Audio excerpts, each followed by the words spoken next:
Government అంటే ఏం చెప్పాలి చెప్పండి రెండు. మీకు ఏం జరిగిందో చెప్పండి. నాకేం జరిగింది అంతా మంచిగా ఉంది. అప్పటికి కూడా డిఫరెంట్ ఉంటాయి ఎట్లయినా. అన్నీ అమలు అవుతున్నాయి 6 గ్యారెంటీలు. 6 గంటలు ఎవరు చేసిండు, ఇచ్చిండు హామీలు ఇచ్చిండు కానీ ఏమీ ఇవ్వలేడు. అంటే రైతు బంధు అట్లాంటివి వస్తున్నాయి. రైతు బంధు మాకేం రాలేదు ఇంతవరకు. నువ్వు ఎట్లా ఉంది మార్కెట్లో గిరాకీ ఎట్లా ఉంది? గిరాకీ తగ్గిందండి, అంత ఆన్లైన్ అయింది బిజినెస్. కూరగాయల నుండి తినే ఫుడ్ దాకా ఆన్లైన్ మొత్తం. ఎక్కువ అమ్ముకొని బతకలేకని పొజిషన్ ఉంది. రేట్లు ఏమన్నా పెరిగినాయా మీకు? రేట్లు ఒకరోజు పెరుగుతాయి, తక్కువ మాల్ తక్కువ వచ్చిన రోజు ఎక్కువ అవుతాయి, ఎక్కువ వచ్చిన రోజు తక్కువ అవుతాయి. అని చెప్పలేము. రైతులు ఎక్కువ వచ్చిన అనుకో మా రేట్ తక్కువ ఉంటుంది. మరి ఇంట్లో గ్యాస్ 500కి వస్తుందా? ఇంట్లో గ్యాస్ 500 పెట్టిస్తున్నట్ట, అది 850 రూపాయలు తీసుకుంటున్నాం మా దగ్గర. బ్యాంకులో పైసలు పడతా అంటారు, ఓ నెల పడితే ఓ నెల పడే, అవి గ్యారంటీ ఏం లేదు. చాలా చెప్పిండు కదా గ్యారెంటీలు ఇస్తా అని. చెప్పిండు గ్యారంటీలు అయినా నోరు నట్టు మాట్లాడితే అయిపోదు కదా. అంటే గెలిచి 100 రోజులలో ఇస్తా అని హామీలు ఇచ్చింది, మరి ఇవ్వలే కదా. ఆయన గెలవడానికి అవకాశం చెప్పిండు అంతవరకే. గెలిచినాక ఆయన మాట ఇప్పుడు ఆయన ఇవ్వలేమని చేయలేదు. అట్లా రైతు భరోసా రుణమాఫీ ఇవన్నీ అయినాయి. మాకు ల్యాండ్ ఉంటే మాకు ల్యాండ్ లేదు కదా సార్. ఉన్న భూమి కూడా మాకు భూమి ఉంది, ఆన్లైన్లో లేదు. మేము కబ్జాకున్నాం. మా భూమి వేరే వాళ్ళ పేరు మీద వెళ్ళిపోయింది. దాని గురించి పట్టించుకుని నాదో లేదు. ఎంఆర్ ఆఫీస్కు 10 సార్లు తిరిగినాం, ఎవడు పట్టించుకోవట్లేడు. తిరిగి మాకే యాస్ట్ వస్తుంది. ఏం చేయాలి చెప్పు. మరి ఇప్పుడు కాంగ్రెస్ పాలన బాగుందా, బీఆర్ఎస్ ఉన్నప్పుడు బాగుందా? వాళ్ళు గట్టిన చేసి వాళ్ళు చేసినప్పుడు మంచిగా ఉంది, ఇది చేసిన రెండు బాగానే ఉంటాయి. ఎవరి మీద ఆపోజిట్ చెప్పలేము కదా. అందరూ మన వాళ్ళే.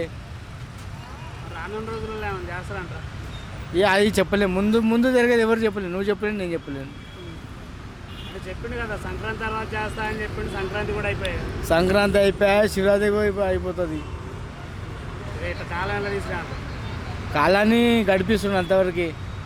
ఇస్తుండు హామీలు. పండుగ రోజు ఆయన అవకాశం చూసుకొని మాట్లాడుతున్నాం అంతవరకు. మనకైతే ఏమన్నా మాకేం చెప్పరాదు, ఏం చెప్పండి రాదు మా గవర్నమెంట్. పథకాలు ఇస్తా ఉండగా ఏమి ఇస్తారు మాకు? పింఛన్ పైసలు వేయలేదు, అదే బాధ ఉంది నాకైతే.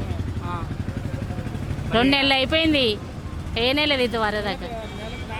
4,000 పక్కన పెట్టు, 2,000 కూడా వేయలేదు కదా. మరి నాకైతే అది ఒకటే ఉంది బాధ. వాళ్ళు ఏం లేదు. మా ఇంకా భూమి లేదు, ఏం లేదు. పావెకర అన్నీ 20 గుంటలు ఉంది. రైతు బాగా ఎంత వేస్తాడు అన్న దానికి? ఎక్కడ ఉన్న వాళ్ళకంటే వస్తాయేమో, మాకు ఎంత వస్తాయి చెప్పు.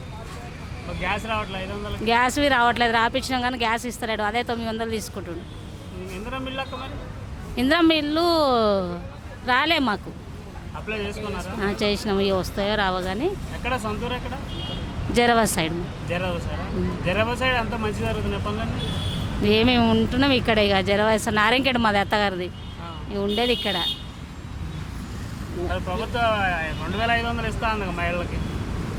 అవి ఇవి లేవు, ఏమో ఎవరికి వస్తాయో ఎవరికి రావు కానీ అవి కూడా లేవు.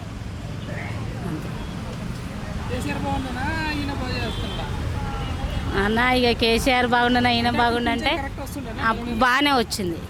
అబద్ధం ఎందుకు అడగాలని పింఛన్ అయితే వచ్చింది కానీ ఇప్పుడు ఆ 2,000 కూడా వేయలేదు. ఇప్పుడు 2 నెలల దినం అయిపోతుంది, వేయలేదు. ఏమో వేస్తాడో ఏడో ఆయనకి ఎరక, దేవునికి ఎరక.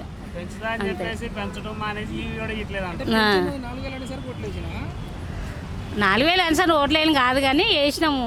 ఇక అందరు సరే వేసినాం కానీ మేమా ఈయనకే వేసినాం. ఈయనకి కాలు ఎరిగిన ముసలోనికే ఇస్తలేరు, నాకు ఇస్తారు. ఇచ్చినట్టే ఉంది ఆయన. అత్తలకి ఇస్తాడు, కోడళ్ళకి ఇస్తాడు, అన్ని చెక్కులు మొత్తం అలా మురిగిపోతున్నాయి. చేసిన అది వచ్చినాడు. కోడలకి ఇస్తాడు పైసలు, అత్తకి ఇస్తాడు. ఏమో కోడలకి 2,500, అత్తకు 3,000 ఎంతో. అప్పుడు అన్న మాట అయిపోయాయి, దాటిపోయాయి. ఏదో ఇయ్యనే లేదు వాడు. 6 గ్యారెంటీలు చెప్తాడు ఆయన. ఇక అయిపోయి ఆయనది. కేసీఆర్ ఉన్నప్పుడు మంచిగా ఉందా, రేవంత్ రెడ్డి ఉన్నప్పుడు మంచిగా ఉందా? కేసీఆర్ ఉన్నప్పుడే మంచిగా ఉంది. అంటే మంచిగా ఉందంటే ఏనేం చేసిండు, ఆయన ఏం చేయలేదు. ఆయన పింఛన్లు రాసిండు, శిల్కల మీద పైసలు వేసిండు. శిల్కలు ఉన్న వాళ్ళకు మాకంటే లేవు కానీ ఇక అవి ఉన్నాయి కొడుక. మరి ఇక జాతర అంటావు ఏమన్నా మళ్ళా ఏమో ఏమో నమ్మకం లేదంటావా? ఎవరు ఇప్పుడు కేసీఆర్ది బాగుండేనా రేవంత్ రెడ్డిది బాగుండేనా? కేసీఆర్ బాగుంది. ఎందుకు ఈయన ఉన్నోళ్ళకు బస్సు పెట్టే, లేని వాళ్ళకి బస్సు పెట్టే. మరి ఫ్రీ బస్ ఎక్కుతలేరా?